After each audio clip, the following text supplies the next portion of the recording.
Boa noite, meus queridos. Paz e graça. Vamos mudar um pouco aqui a dinâmica e tirar o pedestal, porque facilita para a gente a leitura do texto. Queria que a igreja se fosse de pé nesse momento. Vamos estar lendo a palavra do Senhor.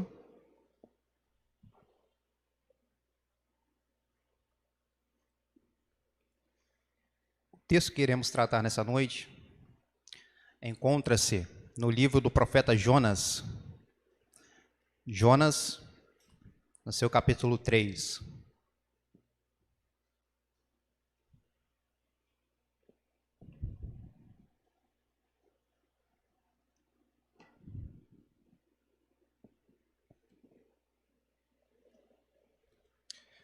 Jonas, capítulo 3, nos diz: A palavra do Senhor veio a Jonas pela segunda vez, dizendo: Levante-se, vá à grande cidade de Nínive e pregue contra ela a mensagem que eu lhe darei. Jonas se levantou e foi a Nínive, segundo a palavra do Senhor. Ora, Nínive era uma cidade muito importante diante de Deus. Eram necessários 3 dias para percorrê-la. Jonas começou a percorrer a cidade caminho de um dia e pregava dizendo: Ainda 40 dias e Nínive será destruída. Os ninivitas creram em Deus, proclamaram um jejum e vestiram roupa feita de pano de saco, desde o maior até o menor. Quando esta notícia chegou ao rei de Nínive, ele se levantou do seu trono, tirou os trajes reais, cobriu-se de pano de saco e sentou-se sobre cinzas. E mandou proclamar e divulgar em Nínive o seguinte: por mandado do rei e dos seus nobres, ninguém, nem mesmo os animais, bois e ovelhas, podem comer coisa alguma. Não lhes deem pasto, nem deixem que bebam água. Todos devem ser cobertos de pano de saco, tanto as pessoas como os animais. Então clamaram fortemente a Deus e se converterão, cada um do seu mau caminho e da violência que há nas suas mãos.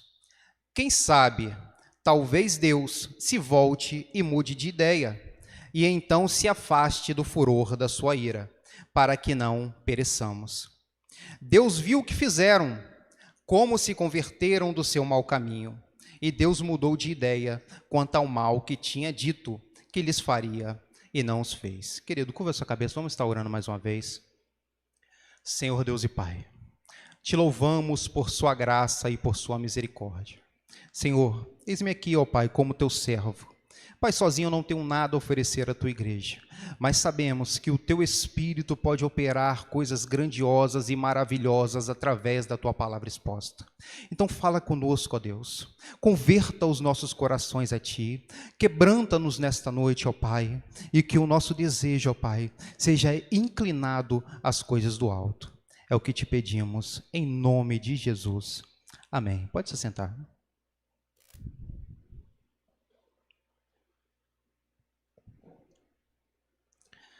Amados, o texto que ora lemos em Jonas será exposto da seguinte maneira. Tentaremos abordar pelo menos 3 pontos dentro desse texto. Primeiro vai ser o arrependimento de Nínive. Segundo será a graça contida no arrependimento. E por último, tentaremos abordar o arrependimento de Deus. Nós sabemos que o profeta Jonas é conhecido canonicamente como um dos profetas menores.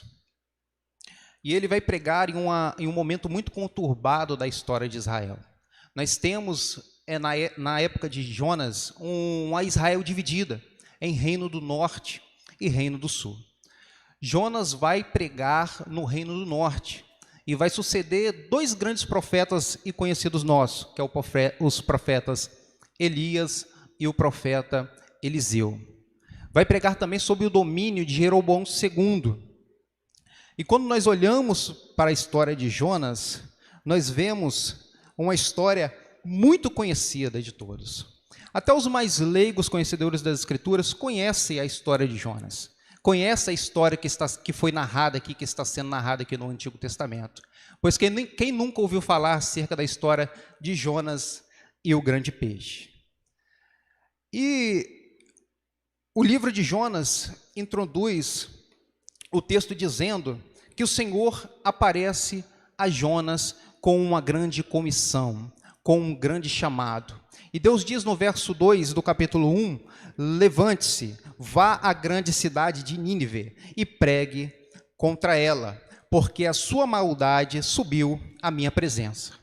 E diferente do que nós esperamos de um profeta do Antigo Testamento, que prontamente ouvia a voz de Deus e se prontificava a realizar a comissão a ele entregue, nós vemos em Jonas um profeta um pouco diferente. Jonas ignora a vontade de Deus. Jonas ignora o chamado de Deus. E aqui nós já temos a primeira grande advertência que trataremos nessa noite. Porque se mantermos indiferentes ao chamado de Deus, mantermos-nos indiferente à vontade de Deus, causa-nos grande dor e sofrimento. E nós veremos isso na história narrada nos capítulos seguintes. E não só se manteve indiferente ao chamado de Deus, mas Jonas atreve-se a tentar, em seu sentimento egoísta e soberbo, a fugir da presença do Altíssimo. Jonas propõe em seu coração fugir da presença de Deus. E nós vemos no verso 3 que Jonas, ao invés de atender o chamado de Deus, ao invés de ir à cidade de Nínive para pregoar o juízo que Deus ordenou, ele desce até a cidade de Jope, com a intenção ali de pegar um navio e fugir para Tarsis, uma cidade totalmente oposta à cidade de Nínive, aonde ele deveria pregar a palavra de juízo do Senhor. E os versos seguintes vai dizer que Jonas compra uma passagem, entra neste navio e dirige-se até a cidade de Tarsis nessa intenção de fugir do Senhor. Mas o Senhor lança um forte vento sobre aquela embarcação e levantou-se uma grande tempestade violenta contra aquele barco, ao ponto de os mais sábios e conhecidos marinheiros temerem essa tempestade que se levantou, porque eles estavam certos de que o barco afundaria. E no momento de desespero, nós vemos que esses marinheiros, eles propõem a cada um que se encontrava ali na embarcação, dizendo, cada um ore ao seu Deus, para que essa tempestade cesse, para que essa tempestade que tem tentado derrubar o nosso barco neste momento cesse, porque eles entendiam que aquela não era uma tempestade comum, havia uma ação divina. Embora eles não conhecessem o Deus de Jonas, eles sabiam que havia uma interferência divina ali naquele momento. Então eles propõem, cada um ore ao seu Deus, para que cesse essa tempestade. E a tempestade não cessou. Nós vemos que o capitão da embarcação desce até o porão do navio desesperado, e lá encontra Jonas, adormecido, indiferente a tudo que estava acontecendo. E ele diz desesperado para Jonas, Jonas, ei, quem é você? Ore ao seu Deus, nós temos orado ao nosso Deus, você não está vendo a tempestade que está acometendo a gente? E Jonas ainda é indiferente, aqueles homens lançam sortes para tentar entender e saber quem é que estava ocasionando aquela tempestade, porque, como eu disse, eles sabiam que era algo sobrenatural, havia ali um juízo sendo imposto sobre eles, e então a sorte cai sobre o profeta Jonas. E eles perguntam a Jonas, agora nos diga, quem é o culpado por este mal que nos aconteceu? Qual é a sua ocupação? De onde você vem? Qual a sua terra? E de que povo você é? Jonas respondeu, eu sou hebreu e temo o Senhor, o Deus do céu, que fez o mar e a terra. Então os homens ficaram com muito medo e lhe perguntaram, o que é isso que você fez? Pois aqueles homens sabiam que Jonas estava fugindo da presença do Senhor, porque eles lhe havia dito. Então lhe perguntaram, o que devemos fazer com você para que o mar se acalme? Disseram isso porque o mar ia se tornando cada vez mais tempestuoso. Jonas respondeu, Peguem-me e me lance no mar, então o mar ficará calmo, porque eu sei que por minha causa esta grande tempestade caiu sobre nós. Aqui nós vemos um sentimento amargurado brotando no coração de Jonas. E a pergunta que nos cabe aqui para entendermos a história que está sendo narrada é por que Jonas está tão desesperado ao ponto de desejar a própria morte ao invés de levar a palavra de juízo à cidade de Nínive. Bom, nós sabemos que a cidade de Nínive era uma cidade do reino assírio. E o reino da Assíria havia infligido muita dor à nação de Israel, havia matado vários conterrâneos de Jonas, havia matado familiares de Jonas, e Jonas não aceitava levar essa mensagem de juízo. Mas Jonathan, era uma mensagem de juízo. Deus queria destruir a cidade de Nínive, mas Jonas sabia de algo que o texto no capítulo 1 não nos informa. Porque a partir do capítulo 4, Jonas diz, depois de pregar a cidade de Nínive e todos se converterem, como nós vimos no capítulo 3, ele diz: Senhor, por isso eu não queria levar essa mensagem à cidade de Nínive, porque eu sei que o Senhor é compassivo, o Senhor é misericordioso, o Senhor é gracioso, e eu sabia que se eles se voltassem do caminho perverso e malvado que eles trilhavam, o Senhor usaria de misericórdia para com eles. Jonas não queria que a cidade de Nínive se convertesse a Deus e desfrutasse dos benefícios da salvação que era comum à nação de Israel. Jonas detinha em seu coração um sentimento amargurado, um sentimento odioso pela cidade de Nínive, e ao ponto dele preferir a morte, ao invés de levar essa mensagem a esta cidade. Indiferente do que nós esperaríamos daqueles marinheiros, eles, diferente do sentimento perverso e odioso do coração de Jonas, eles são compassivos com Jonas, eles são misericordiosos com Jonas. Ao invés de logo lançar Jonas ao mar para que se cessasse aquela tempestade, o texto nos diz que eles preferiram remar com maior força para tentar alcançar a terra, ao invés de lançar Jonas ao mar. Em vez disso, os homens remavam, esforçando-se para alcançar a terra, mas não podiam, porque o mar ia se tornando cada vez mais tempestuoso contra eles. Então clamaram a Senhor e disseram: Senhor, rogamos-te que não nos deixes perecer por causa da vida deste homem, e não faças cair sobre nós este sangue inocente, porque tu, Senhor, fizestes o que foi do teu agrado. Eles ainda tentaram salvar a vida daquele homem, eles ainda tentaram salvar a vida do profeta Jonas, mas eles viram que Deus não retiraria a sua mão de sobre eles se não fossem feito aquilo que Jonas havia dito a eles. Então, eles oram ao Senhor para que aquele sangue inocente não recaísse sobre eles e acabam lançando Jonas ao mar. E de maneira miraculosa e grandiosa, nós vemos o que alguns acham que é o ápice da história, o que mexe com a ideia ou o pensamento lógico de alguns. O Senhor envia um grande peixe e traga Jonas, engole Jonas. E nós vamos ver no capítulo 2, que agora este profeta, amargurado e ressentido com a vontade de Deus, com o que Deus tinha determinado para ele, ele começa a orar e a clamar dentro do ventre daquele grande peixe.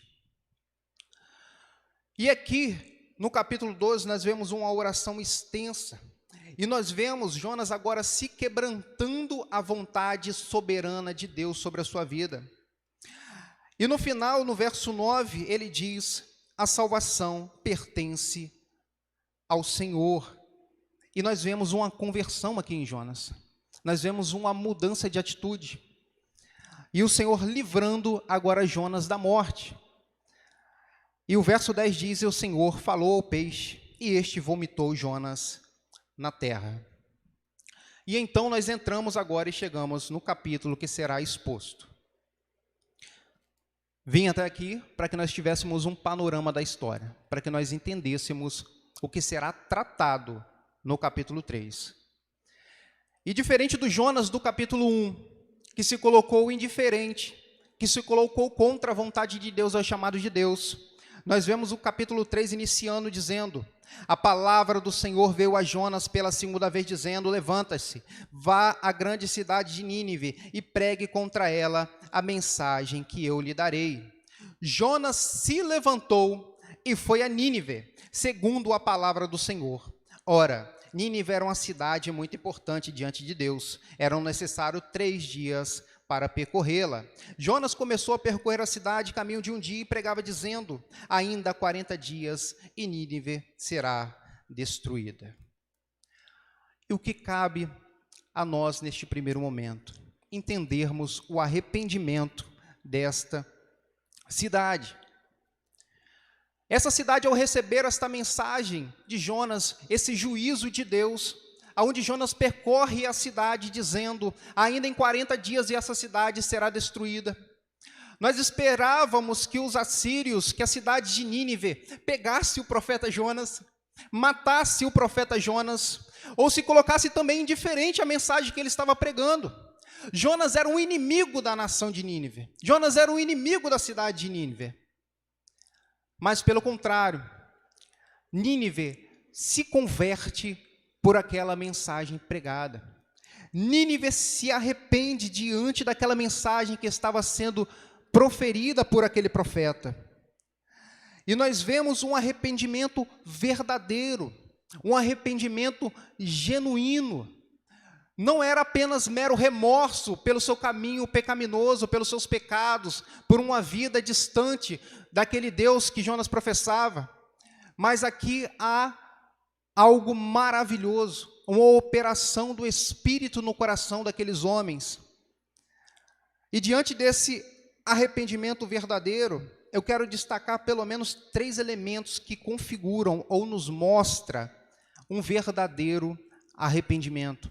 Não um mero sentimento, não um mero sentimento de medo diante dos juízos de Deus, não um mero sentimento contrário de olhar o pecado e achar aquilo ali errado diante de Deus, mas um arrependimento verdadeiro que transforma o homem.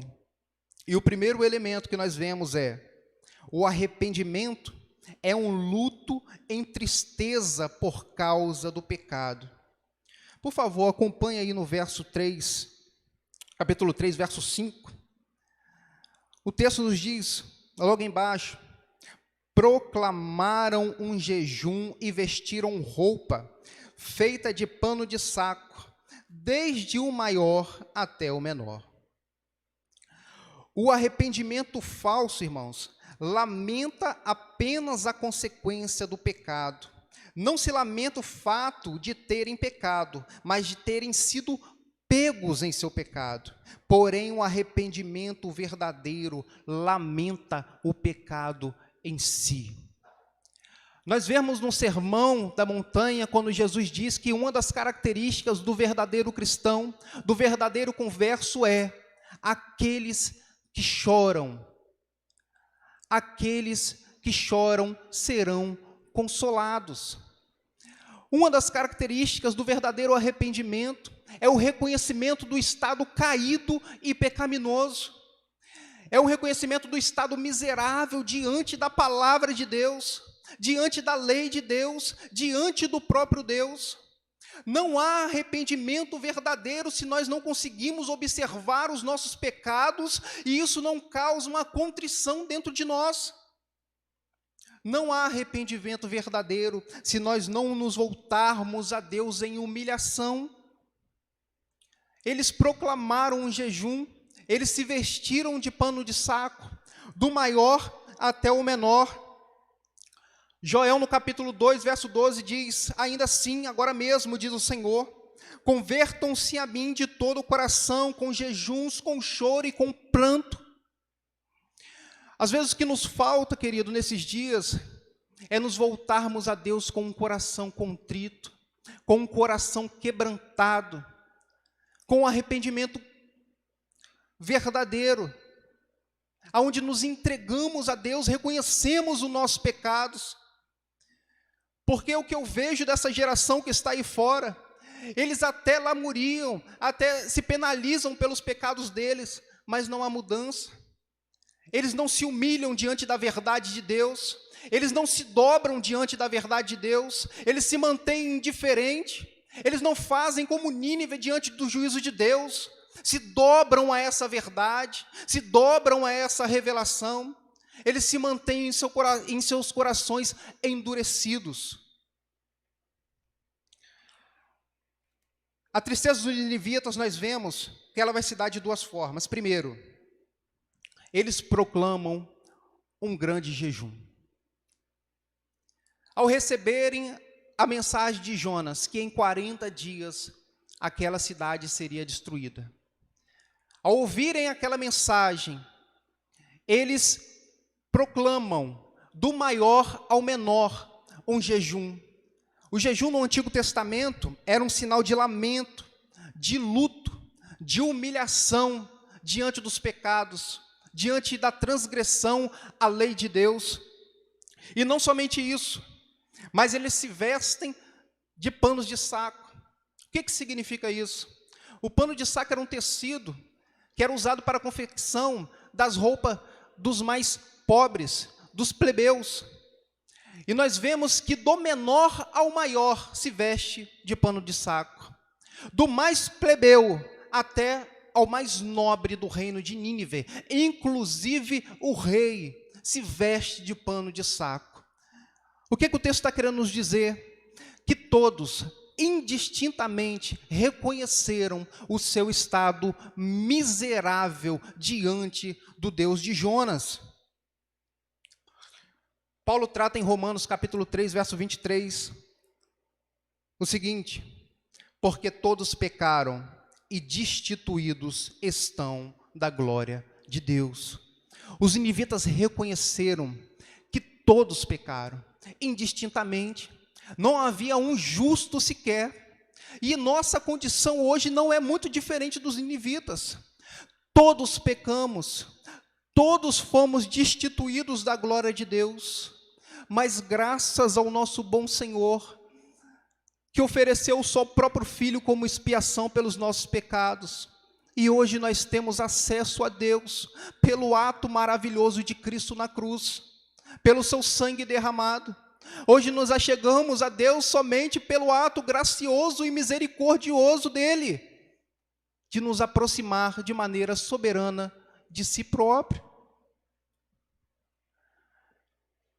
Outro elemento que caracteriza um arrependimento verdadeiro é o arrependimento exige a renúncia ao pecado.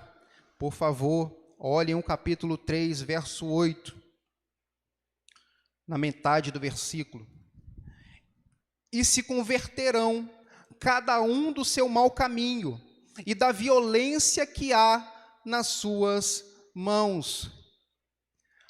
O rei de Nínive proclama que através deste ato de humilhação, deste ato de entrega a Deus, desse ato de reconhecimento do seu estado pecaminoso e caído, havia a esperança de que eles se convertessem cada um do seu mau caminho, e o verso 9 nos diz isto, que eles se converteram de fato do seu mau caminho, eles se converteram ao Senhor. Ou seja, o arrependimento é uma mudança radical nos pensamentos e no modo de vida. O verdadeiro arrependimento proporciona a todos nós, ao verdadeiro arrependido, uma ruptura total com o pecado, uma ruptura total com a transgressão da lei. Por favor, abram em Romanos, capítulo 6, verso 22.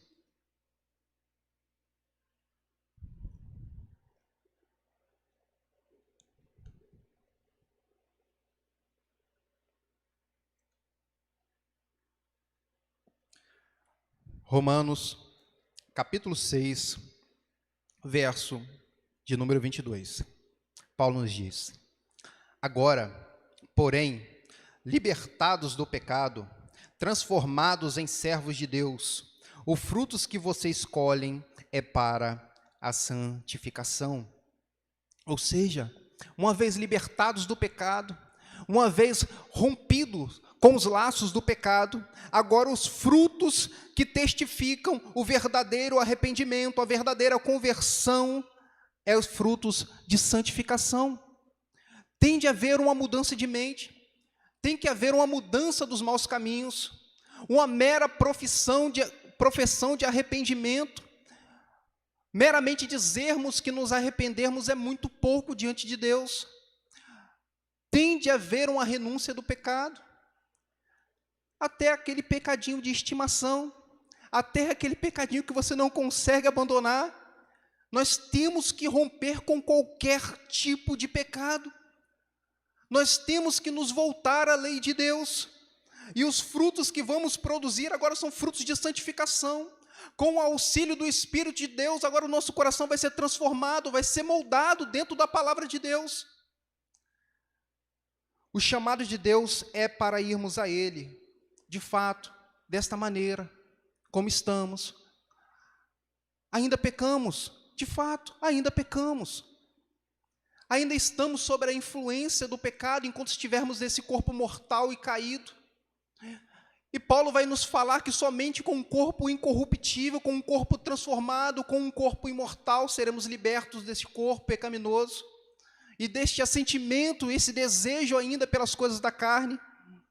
Mas embora nos acheguemos a Deus e somos chamados por Ele, por sua palavra, para irmos a eles, ainda nesse estado pecaminoso, não podemos, de maneira alguma, permanecermos da mesma forma que achegamos a Deus. Onde o pecado não é abandonado, não há evidência de conversão. Não existe dizermos que nos arrependemos, que nos convertemos, que estamos agora debaixo do senhorio de Cristo, do senhorio de Deus, se nós não rompemos com o pecado, se ainda mantemos uma vida entregue ao pecado. E a terceira característica do verdadeiro arrependimento é: o arrependimento culmina num retorno para Deus em fé renovada. Jonas, no capítulo 3, verso 8, ainda diz: clamarão fortemente a Deus. O rei está dizendo, diante daquela palavra exposta, eles clamarão fortemente a Deus. O rei de Nínive convoca o povo para que se voltasse ao Deus de Jonas em oração e suplicando por misericórdia. Embora os ninivitas não fizessem parte das alianças, ou da aliança que Deus tinha com a nação de Israel, embora não conhecessem a lei que regia a nação de Israel, e não conhecessem sequer, por exemplo, o texto de 2 Crônicas 7,14, onde Deus diz a Salomão: se o meu povo que se chama pelo meu nome se humilhar, orar, me buscar, se converter dos seus maus caminhos, eu ouvirei dos céus, perdoarei os seus pecados e sararei a sua terra. Embora eles não fossem conhecedores dessa promessa, embora eles não tivessem debaixo desta aliança, eles se converteram a Deus, eles se voltaram ao Senhor, eles se apegaram a qualquer resquício de misericórdia e de graça do Deus de Jonas. Isso muito fala a nós. Se eles que não estavam debaixo desta aliança, se eles que não conheciam as promessas de Deus à nação de Israel, conseguiram se converter e se voltaram a Deus em uma fé renovada, quanto mais nós, que estamos debaixo de uma nova aliança, que é muito maior do que a aliança feita com Israel. Nós estamos debaixo de uma aliança que foi ratificada pelo sangue de Cristo. Devemos nos achegar a Deus, devemos nos achegar com confiança, com fé renovada, arrependendo-nos dos nossos pecados e nos entregando ao Senhor, que providenciou todas as coisas, que é um Senhor de misericórdia, um Senhor longânimo, um Senhor gracioso. E vamos agora ao segundo ponto: a graça contida no arrependimento. O arrependimento, queridos, é um evento inesperado e extraordinário. Ou seja, nós não sabemos quando ele vai acontecer.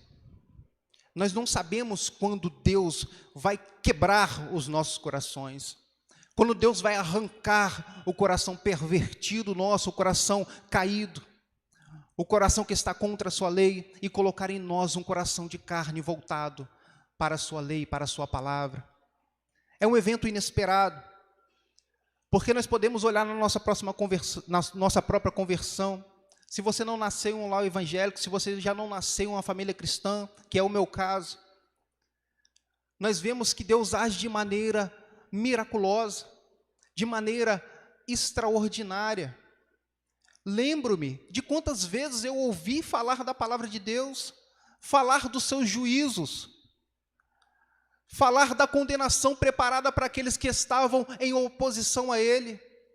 Também quantas vezes eu ouvi falar do seu amor, da sua graça, da sua longanimidade, mas isto entrava num ouvido e saía no outro. Eu não me dobrava essa palavra. Eu acredito que não é diferente de alguns irmãos que se encontram aqui. Ouvíamos a palavra de Deus e nos colocávamos indiferentes a essa palavra. Mas em um momento qualquer da nossa caminhada, alguém falou-nos do amor de Deus, e esta palavra não soou mais como aquelas palavras antes ditas a nós. Esta palavra veio de encontro aos nossos corações. Essa palavra quebrou-nos os nossos corações, nos contristou diante desta revelação. E esta palavra que não surtia nenhum efeito, agora converte-nos a Deus, como aconteceu na cidade de Nínive, porque essa é uma obra miraculosa e extraordinária, operada pelo Espírito de Deus. Só Ele pode operar essa obra em nós. E em qual momento? Não sei. Talvez você está escutando esta palavra nesta noite e ainda não entende os mistérios de Deus, e ainda não entende os desígnios de Deus. E eu oro a Deus para que Deus tenha misericórdia, para que Deus seja longânimo, tardio em irar-se sobre a sua vida. Mas também eu sei que há pessoas que ouvem essa palavra ainda nesta noite e têm os seus corações quebrantados, e têm os seus corações contristados diante desta palavra e dessa revelação. Jonas, no capítulo 3, verso 5, diz: os ninivitas creram no juízo proferido por Jonas. E nós vemos aqui uma grande verdade: o arrependimento é fruto da fé na palavra de Deus. O arrependimento, ele é um fruto genuíno da fé e na crença na palavra de Deus. Nós vemos Paulo falando em Romanos, capítulo 10, verso 17, a fé vem pelo ouvir e o ouvir a pregação da palavra de Deus. Eles creram nesta palavra, eles creram nessa palavra que estava sendo pregada a eles.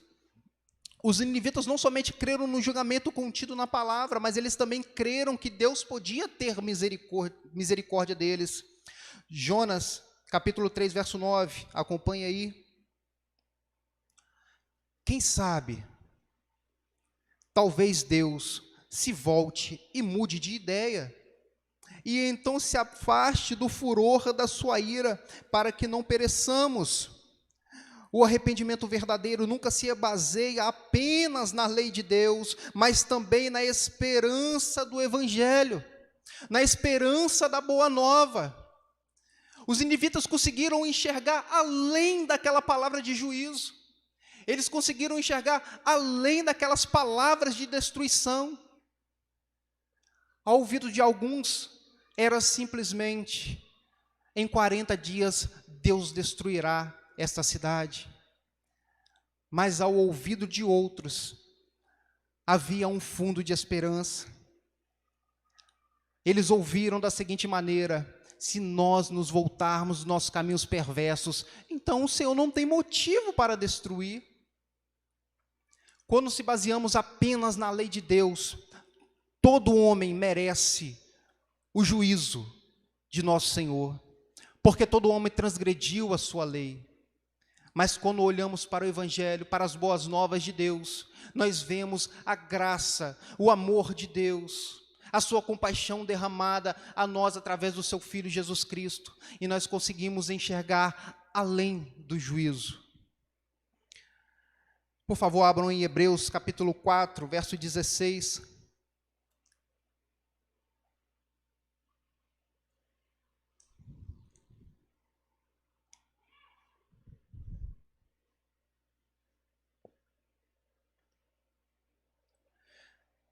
Querido, antes de ler o texto, aquele que é tocado apenas pelo medo do juízo, evita a presença de Deus.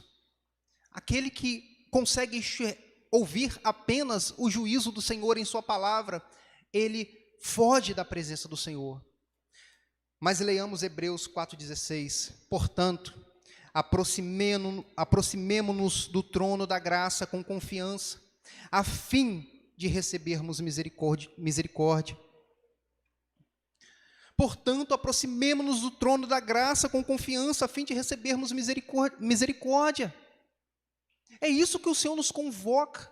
Era isso que o Senhor estava convocando a cidade de Nínive. Foi dessa forma como eles se aproximaram do Senhor. Eles se aproximaram confiantes de que o Deus de Jonas havia de ser misericordioso para com eles. E segundo o ensinamento que nós tiramos do texto, o arrependimento se agarra à misericórdia de Deus. E uma pergunta que fica é: de onde os ninivitas teriam tirado qualquer noção da misericórdia de Deus? E é o que nós temos tratado até aqui. Jonas veio com a pior mensagem evangelística que eu já ouvi. A pior mensagem evangelística do Antigo Testamento. Ele simplesmente diz: em 40 dias Deus irá destruir essa cidade. Não havia amor, não havia misericórdia, não havia compaixão, havia apenas lamúria, havia apenas destruição. Porém, aonde Jonas só enxergava destruição e condenação, os ninivitas encontraram misericórdia. Eu queria usar um exemplo aqui, muito interessante. Se por algum motivo nós esquecermos ou estivermos passando por uma dificuldade financeira e chegar lá na nossa casa, aquela advertência da Excelsa, a concessionária de energia, aonde eles falam: por você não ter pago os boletos anteriores, no próximo mês nós cortaremos a sua luz. Para alguns é um sentimento de desespero, mas para outros, diante dessa advertência, há um fundo de esperança. Ou seja, se eu pagar o boleto, não cortarão a minha luz. E era assim que Nínive enxergava o juízo proferido por Jonas. Se Deus está irado com os nossos maus caminhos, se Deus está irado com o nosso pecado, se Deus irá destruir essa cidade por causa do nosso estado caído, então voltemos-nos a Deus. Voltemos-nos ao Senhor. E atrás de toda advertência, há de fato um ato gracioso de Deus. Eu queria que vocês abrissem em Romanos, capítulo 6, verso 23. Um texto muito conhecido. Romanos 6, 23.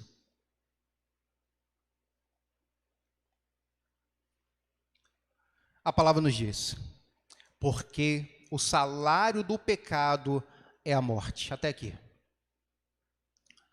Nós temos aqui uma advertência de Deus, correto? O salário do pecado, ou seja, uma vida pecaminosa, conduz à morte. É um juízo de Deus. Porém, se nós continuarmos lendo o texto nos diz: mas o dom gratuito de Deus é a vida eterna em Cristo Jesus, nosso Senhor. Diante de toda advertência, há um fundo de esperança. Se hoje o seu pecado tem te assombrado e o juízo de Deus tem falado ao seu coração, que se você continuar neste estado caído, nesse estado de pecado, você será condenado, você sofrerá a eternidade em um lago de fogo e enxofre, o juízo de Deus. Há uma palavra de esperança, pois o dom gratuito de Deus é a vida eterna em Cristo Jesus. Não precisam abrir o texto, eu lerei para vocês, 2 Pedro 3,10. Porém, o dia do Senhor virá como um ladrão. Naquele dia os céus passarão com grande estrondo, e os elementos se desfarão pelo fogo. Também a terra e as obras que nela existem desaparecerão. Palavra de juízo de Deus. Porém, essa advertência, ela continua. No verso 11, Pedro diz: uma vez que tudo será assim desfeito, vocês devem ser pessoas que vivem de maneira santa e piedosa. Há um escape, há uma esperança para nós ainda, há um escape ainda para nós. Se o ressurgimento de Jonas de dentro da barriga do grande peixe incentivou o arrependimento esperançoso dos ninivitas, quanto mais deveríamos nós ser incentivados pela ressurreição de Cristo. O arrependimento é uma necessidade urgente. O arrependimento é para hoje. No momento em que eles escutaram a palavra de juízo de Jonas, os ninivitas prontamente se converteram. Queridos, é uma tristeza muito grande quando nós vemos os noticiários, os telejornais, o rádio, quando nós acessamos a internet. Nós só ouvimos falar de desgraças, de miséria, de homicídios, de contenda, de mentira, de filho levantando-se contra o pai, de pai levantando-se contra o filho. Nós vemos através da televisão uma geração perversa, caída, e eu digo aqui sem nenhuma sombra de dúvida, tão perversa ou talvez mais perversa do que a cidade de Nínive. Nós vivemos em uma geração que tem o seu coração longe do Senhor, que tem o seu coração apartado da lei de Deus, que não querem ouvir nada acerca de Deus. Quantas vezes tentam evangelizar e as pessoas se mantêm relutantes, não querem ouvir a mensagem de Deus, voltam-se e dizem: não, hoje não, amanhã, quem sabe outro dia, quem sabe nunca. A advertência que foi levantado à cidade de Nínive ecoa até os nossos dias. E nós precisamos de profetas como Jonas, que tenham a coragem de sair no bairro Santa Mônica, que tenham coragem de sair à cidade de Vila Velha, ao estado do Espírito Santo, ao nosso país, dizendo: ainda há um tempo e Deus destruirá tudo isso. Ainda há um tempo e essa cidade será destruída. Ainda há um tempo e o bairro de Santa Mônica será destruído pelo juízo de Deus. Por isso arrependam-se, voltem-se para a misericórdia de Deus.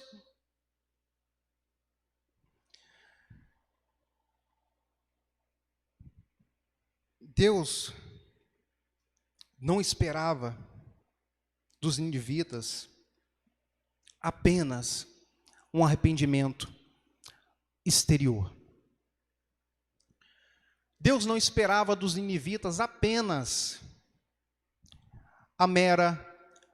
o mero jejum, o mero vestir-se de pano de saco. Deus esperava da cidade de Nínive uma verdadeira conversão. E Jonas capítulo 3, verso 9, verso 10, diz: Deus viu o que fizeram, como se converteram do seu caminho mau, e Deus mudou de ideia quanto ao mal que tinha dito que lhes faria, e não fez. Deus deseja ver o arrependimento sincero. No começo deste versículo, nós vemos: Deus viu o que fizeram. Mas Deus não viu apenas a expressão externa de humilhação. Deus não viu apenas o jejum, o vestir-se de pano de saco e sentar-se sobre cinzas. Deus viu, como diz o texto, um coração realmente convertido, como se converteram do seu mau caminho. Deus não espera de nós apenas uma expressão externa de arrependimento. Deus não espera de nós, queridos, por mais que alguns estejam confusos e pensem dessa forma, Deus não espera de nós que apenas estejamos no culto de domingo à noite. Deus não espera de nós que simplesmente ofertamos para a manutenção do templo. Deus não espera de nós que nós tenhamos apenas um conhecimento teológico profundo das Escrituras ou uma boa confissão de fé em nossas igrejas. Deus não espera de nós somente um louvor fervoroso, um louvor bonito. Deus espera corações convertidos. Deus não queria ver apenas cerimônias externas. Deus desejava ver os corações convertidos dos seus maus caminhos. Não adianta fazermos nada disso se não tivermos uma vida transformada. Não adianta fazermos nada disso se não tivermos uma vida de fato transformada. O texto de Mateus, seu capítulo 24, ou 25, não me recordo, diz que muitos chegarão diante de Deus naquele grande dia e dirão: Senhor, em teu nome eu preguei, em teu nome eu operei prodígios, maravilhas, curas, em teu nome eu expulsei demônios. E o Senhor dirá: apartai-vos de mim, ó maldito, porque eu não vos conheço. Não eram verdadeiramente conversos, não tinham de fato seu coração voltado ao Senhor, e Deus não os conhecia. E chegamos ao último ponto, e eu quero acelerar porque o tempo já tem passado. Arrependeu-se Deus do que havia feito. O arrependimento de Deus. Nós vimos que Nínive havia se arrependido. Nós vimos a graça manifesta através do arrependimento, e agora nós vemos um Deus arrependido. Jonas 3,10, Deus viu o que fizeram, como se converteram do seu caminho mau, e Deus mudou de ideia quanto ao mal que tinha dito que lhes faria e não o fez. Em algumas traduções, e Deus arrependeu-se quanto ao mal que tinha dito e não os fez. Mas a pergunta que surge é: como Deus se arrependeu? Esta é uma passagem muito conturbada e muitos têm se levantado através desse texto contra a palavra do Senhor, muitos deles teólogos liberais, dizendo e questionando alguns atributos de Deus, dizendo: se Deus é onisciente, a onisciência de Deus é o poder de Deus de saber de todas as coisas, inclusive o futuro. Se Deus é onisciente, como que Deus arrependeu-se? Questionam também um segundo atributo de Deus, a imutabilidade. Se Deus é imutável, se Deus não volta atrás, como que Deus se arrependeu? Tiago, no capítulo 1, verso 17, diz: em Deus não há mudança, nem sombra de variação. O que nós vemos aqui no capítulo 3, verso 10, é uma adaptação linguística. Nós vemos Deus falando a homens comuns. Nós vemos Deus falando aos ninivitas em uma linguagem, e a nós em uma linguagem de uma perspectiva humana. Deus não é mutável por causa disso. Deus não deixa de saber de todas as coisas por causa disso. Mas o que nós vemos aqui é um ato misericordioso de Deus, porque Deus sabia que diante daquela palavra de juízo, a nação de Nínive, a cidade de Nínive, se converteria à palavra de Deus. O que realmente nós vemos, não é uma mudança de Deus. O que realmente muda é a nossa conduta diante da verdade de Deus. Quem muda somos nós, não é Deus. E estudando acerca desse versículo mais a fundo, eu encontrei um comentário maravilhoso de Hugh Martin, onde ele diz: era uma Nínive perversa, violenta, injusta, ateia, orgulhosa e luxuosa que Deus ameaçara destruir. Uma cidade sentada sobre cinzas em pano de saco, humilhada de forma mais profunda e apelante, suplicante pela sua condição miserável. Uma Nínive assim, essa Nínive ele não destruiria. Ele nunca disse que faria isso. Embora ao pecador está proferida uma palavra de juízo, embora o pecador esteja debaixo da ira de Deus, nós vemos que assim que ele se converte e crer na palavra de Deus, ele alcança a misericordiosa, ele alcança a graça. Em João 3,36 diz que aqueles que crerem no meu Filho, Deus falando, aqueles que crerem em Cristo alcançarão a vida eterna, e aqueles que não crerem permanecerão debaixo da ira de Deus. Por isso nós somos chamados constantemente ao arrependimento. Por isso nós somos chamados constantemente pela palavra de Deus ao arrependimento. Por isso que todas as vezes que nós lemos, nós olhamos que algo está errado em nós. E nós devemos nos moldar às Escrituras, nos moldar à palavra de Deus. Porque Cristo nos garante que todos que vêm a mim, de maneira alguma lançarei fora. Queridos, para terminar, fica uma pergunta para nós nessa noite. Quem nós queremos ser?